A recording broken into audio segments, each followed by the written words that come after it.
A 12-month ABC News investigation has put the focus on domestic violence and Christianity, with claims the church is not just failing to sufficiently address domestic violence, it's both enabling and concealing it.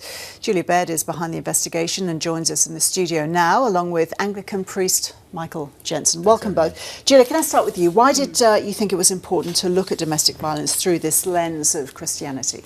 It was a conversation I had with a priest, a bishop from Queensland, who said to me, we were all talking about domestic violence in this country and the cultural factors contributing to it. Why don't we ever look at religion? And in fact, the Victorian Commission into Domestic Violence, a Queensland task force, had both identified religion and faith leaders and faith communities as having serious problems and being seriously resistant to change. So I started digging into it and found countless stories. I've spoken to dozens and dozens of women who within the church have experienced abuse at the hands of their husbands, who have twisted scripture to enable or to justify their abuse, who have then turned to their pastors and told them what's happened. They've not been believed, they've been turned away, they've been told to submit and to endure.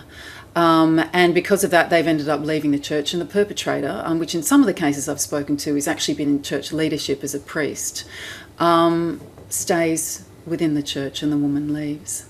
So, Michael, what's your response to that charge? The church enables and indeed conceals domestic violence? Well, I think domestic violence and abuse is a community-wide problem, but it has a particular flavour when it comes into the church because of, as Julia said, the sort of twisting of the scriptures, and I think that the clumsy and naive way that we pastors have often treated this sort of issue. We haven't listened to victims, we haven't heard their stories, and we've been unaware when we've been groomed by perpetrators, and so we've reacted in very bad ways. I mean, I could tell stories as well of where we've really failed, and I'd just like to say that it's definitely not on. What the scriptures do say on any interpretation is that abuse of one's spouse is absolutely nothing to do with true, authentic Christianity. So when you say religious leaders being groomed by perpetrators?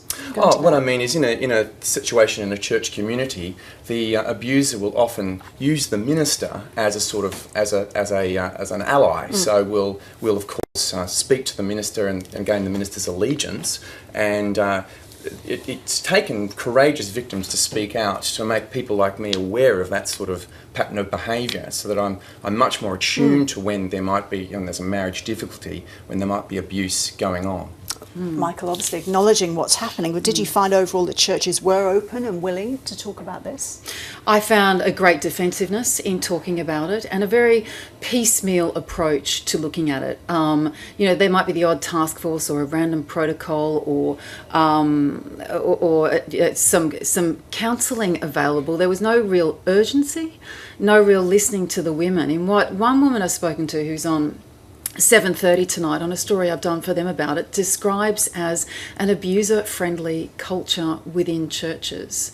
And there is a question of grooming, there is a question of an emphasis on what's interpreted as male control and male rule, and it's meant that the victims have been sidelined and in some cases just further abused for many years. And how big a profile does this have within the church for church leaders? Michael has spoken about the numerous stories he has heard of, but from your conversations with church leaders, what do they tell you?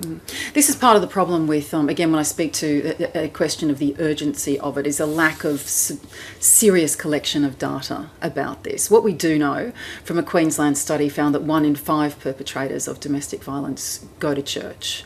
There's American research which suggests that evangelical men who go to church sporadically are more likely than any other group in the community, religious or non-religious, to assault their wives. Now, it should also be added to that those who go to church regularly are less likely to. So there's a real disconnect between often people who are passing through or on the periphery or really don't have a depth of faith, which is an interesting part of the discussion. Now, we've had a lot of publicity, of course, around child sexual abuse and the church. Now we have this story that Julia is bringing us today and will be part of 7:30 tonight.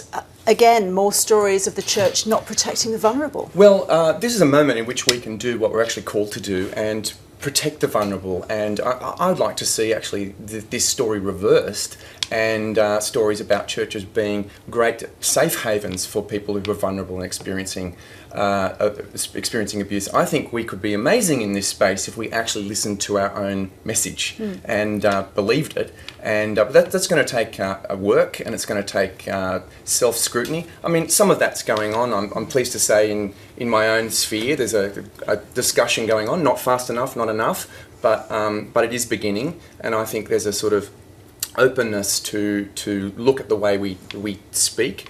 Ministers are starting. I know one minister who spoke just this Sunday on domestic violence for quite some time, and I know another church in Sydney that spoke did a sermon on domestic violence specifically just last year, and so those issues are now being aired, and I hope that this means that abuse victims can come forward, be heard, and that we are communities of healing and proper response. So you have had female members of your congregation coming to you and saying that they have experienced domestic violence? Yes, well, sometimes it's the peripheral ones, as Julia said. So sometimes it's people in the wider community that come forward and say that they've experienced domestic abuse. So that's, in one sense, on the periphery of our community. As I said, there are some people who are members of my community who have talked about their experience of abuse in the past. Less have I had experience of contemporary issues. But you know of some male priests who've been perpetrators? Oh, certainly, yes. Yeah, that's sadly the case, that people in positions of power have abused their power in the church, including ministers. So shedding light on this, what do you want to see happen? I want to see a great discussion around what this means, and taking it seriously of the stories of the women, and really making it a question of priority and openness. I think, to recognise that this isn't an esoteric, abstract discussion. This isn't a woman versus men situation. This isn't a culture war. This is a question of vulnerable women being shattered and having their lives ruined, and in some cases dying within the confines of the church, within the ranks of the church.